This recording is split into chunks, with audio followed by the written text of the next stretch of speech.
يا صباح الفل والياسمين. ازيكم يا حبايب قلبي، عاملين ايه؟ بصوا انا هعمل تقليه الكشري، هعمل كشري عشان طالبين مني كشري، فهعمل لكم الكشري اهو. دي التقليه متحمره واوريها لكم.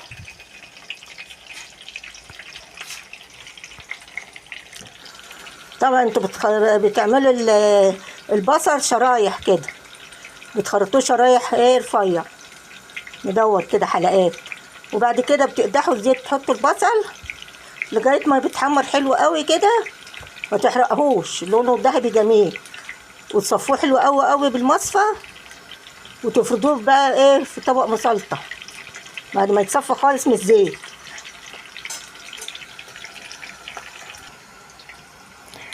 بصوا يا حبايبي، انا العدس اللي بجيبه طبعا بتغسله قوي قوي وكنا نقعينه شويه، حطيت الزيت وهشوحه شويه، وبعد ما اشوحه كويس اروح ايه حطوا له ميه ايه لغايه ما يستوي، وبعدين في الاخر احط له الايه الملح والكمون.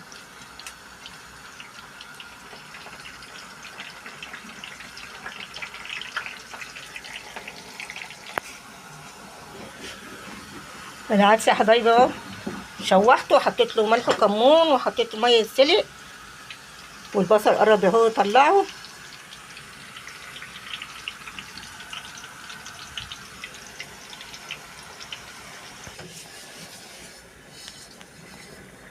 بصوا يا جماعه، انا حطيت حمص الشام اهو، اول ما يطلع ريم بنشيل الريم بتاعه، بعدين احط له طماطم، وفي الاخر لما يستوي احط الملح والكمون والليمون. طبعا بيبقى بتحط بقى ما تحط في الكوبايات، احنا عاملينه للكشري، وهنعمل برضو في الكوبايات نحط ليمون في قلب الكوبايه. عايزين يحطوا كمون في الكوبايه والميه بتاعته مع الميه والحمص، حطوا كمون وليمون وتحطوا اللي عليه الحمص وتشربوا. وده العدس اهو بيستوي.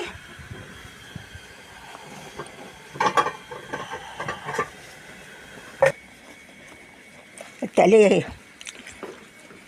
في قلب المصفى.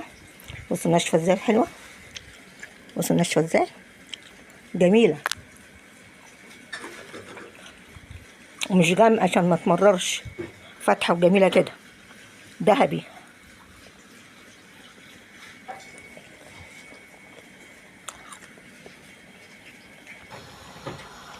بصوا يا حبايب قلبي، شلت اول ما غلي الحمص شلت الريم، حطيت طماطم اهي لغايه ما يستوي خالص. احط له ملح، احط له ملح يغلي بيه برضه، وشويه كمون. حطيت المكرونه، حطيت لها ملح، اول ما تغلي احط المكرونه.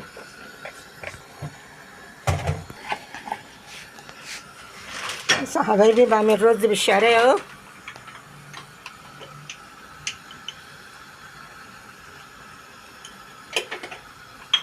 بعمل رز بالشعريه تشوحه وبعد كده اسقيه. وهنا الميه غليت اهي، بحط المكرونه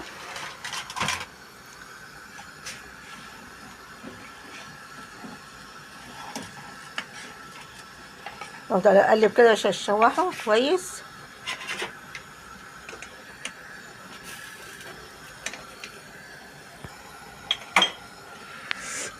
حطينا له فلفل اسود والملح، وافضل اشوح كده.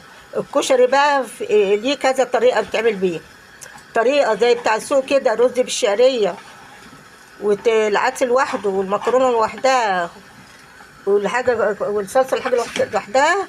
وفي طريقه بتحمروا البصل بالزيت وتحطوا، تسيبوا شويه بصل في قلب الميه، وبتحطوا العدس تسلقوه في البصل،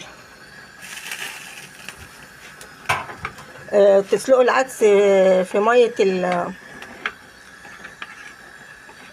تسلقوا العدس في ميه في الميه والبصل والزيت بتاعه، وما يستووا بعدين تغسلوا الرز وتحطوه عليه.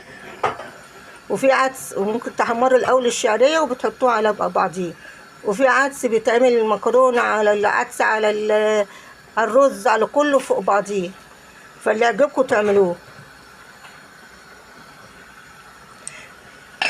كده سقيت الرز وحطيت له الملح والفلفل والكمون الكلام ده.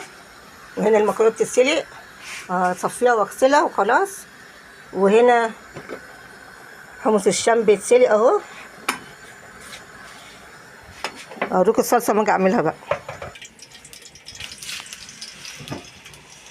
حطيت الزيت وحطيت الثوم اهي، نص التحميره كده. احط الطماطم،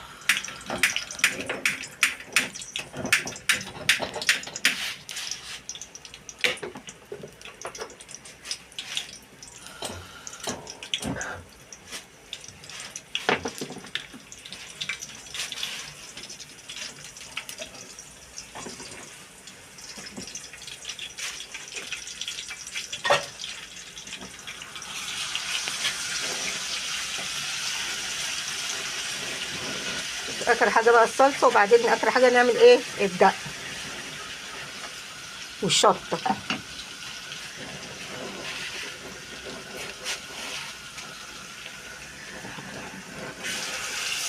حطيت الطماطم، الصلصه بس. هنحط لها بقى شويه فلفل اسود على شويه كمون على ملح وخلاص، تتسبك وخلاص. هنعمل الدقه، اعمل الدقه والشطه. بصوا يا حبايب قلبي، حطيت الزيت، هعمل شطه زيت.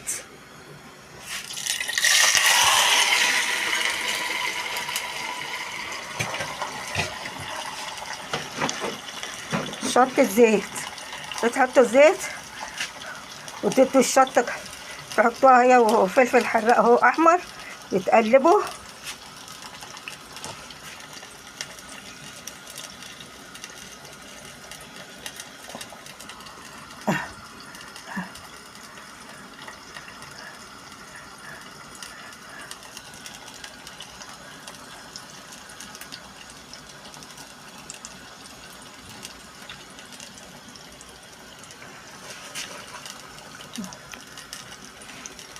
بتحطوا بقى ايه زي ما انتوا حابين، كمية شطة قليلة شوية كتير، هي اسمها شطة زيت. حبة صغيرين منهم شطوا.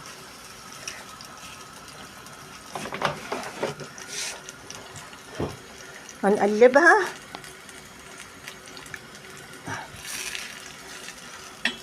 كده. متنسوش يا حبايبي اللايكات والاشتراكات والشير يا حبايبي. اكتبوا كومنتات حلو كده. ما بتكتبوش كومنتات ليه؟ اكتبوا لايكات يا حبايبي كتير، وكومنتات واشتراك، عشان كل ما اعمل حاجه تجيلكم.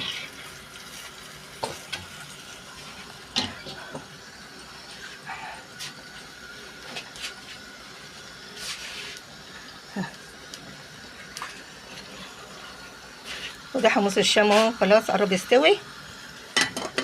والرز ابو شعريه اهو استوى. والمكرونه استوت تستلقت وشطفتها وحطيت لها زيت الصلصه. عملت التومه ووريتها لكم. عملت التومه وحطيت الطماطم الفلفل اسود والملح وكده، شويه كمون. المكرونه اتسلقت شطفتها، وبعد ما شطفتها كويس حطيت لها ايه شويه زيت عشان تبقى مفلفله، وتقلبوها ببعضيها. اما تيجوا تجرفوا بقى تبقى مفلفله، انما لو صفوتوها كده بس او شطفتها وسبتوها بتمسك في بعضيها. لما الزيت لما تحطوها بتفلفل.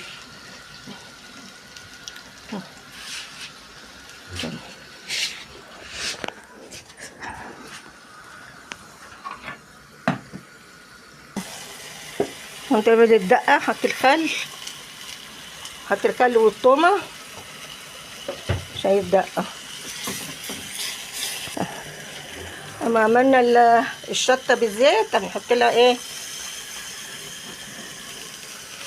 هنحط لها كبشه صلصه عليها بس. ده حمص الشام، نشرب ميته بالحمص ونحط في قلب الكشري. السلام عليكم، ازيكم يا حبايب قلبي، عاملين ايه؟ بصوا اوريكم الكشري وهو بيتعمل. شوف شكله جميل ازاي، ومتأثر على الليمون كمان اهو. مثلا انا بحبه بالليمون. والحمص في كشري، ده كشري زي السوق، ده كشري سوقي كل حاجة لوحديها، فاهمني؟ يعني الرز بالشعرية لوحده، العدس شوحناه وسلقناه لوحده وحطينا عليه ملح وكمون، المكرونة لوحدها، الصلصة والدقة والحمص كله ايه لوحده، ده زي بتاع السوق. عايزينه بيتي بقى، بتحمروا البصل وتطلعوه للتقلية، فاهمني؟ الزيت بتاع البصل بتحطوا حبة تقلية في الزيت، في العدس اللي هتسلقوه في قلب ايه، في الزيت هتشوحوه فيها وتحطوه يتسلق في قلب مية اللي فيها الزيت والتقلية، هنحط ميته فيها ويسلق. وبعد ما يتسلق او مش تسلقوه تهروه يعني نص سوا كده، بعد كده بتحطوا ايه، تغسلوا الرز وتحطوه فيه، ده البيتي بقى، تحطوا العدس على الرز وكله بتسلقوه مع بعض، بيستووا مع بعض، تحطوا الرز بقى فيه بعد ما العدس استوى اهو نص التسليق، بتحطوه ببعض وتحطوا له شويه كمون وفلفل اسود والملح والكلام ده، وتحطوا الميه على يا دوبك على يعني مش مليان او ما تعجنهوش ولا تخلوه فلفل حلو، يعني تغطوا الحله وتشربوا وتقطوا عليه وتسلقوا المكرونه، ده البيتي. في بقى ايه، والعدس طبعا الصلصه بتعمل لوحدها وكل واحد. في بقى اللي هو فيه فوق بعضيهم، بيبقى العدس نقعينه من الاول، فاهمني؟ وتشوحوا العدس في الرز وتحطوا المكرونه اذا كان اسباجيتي وصغيره بتحطوهم معاه، وبعدين تسقوه بالميه وتحطوا طبعا الملح والكمون الكلام ده، وتسقوه بالميه لغايه ما ايه بيستووا مع بعض، ده اللي هو الكشري كله على بعضه. والدقه والصلصه والكلام ده لوحديها. انما ده اللي هو السوقي، اللي هو الرز بالشعريه لوحده، مكرونه لوحدها، عدس لوحده، حمص عليه، عايزين حمص حطوا، ده بمزاج بقى، مش عايزين بمزاجكم. والصلصه بتعمل توم والقوط الطماطم وشويه كمون وملح وفلفل، وتسبك الطماطم وخلاص على كده. دي الشطه بتحمروا الشطه في زيت، واذا كان عندكم فلفل احمر تحطوا برده عليه، وتشوها بالصلصه. دي الشطه. جبت معلقه؟ ما فيش في الطبق معايا. ده حمص الشام، ممكن تحطوا كوبايات حمص الشام كده بميته زي ده كده وتشربوه جنب الكشري.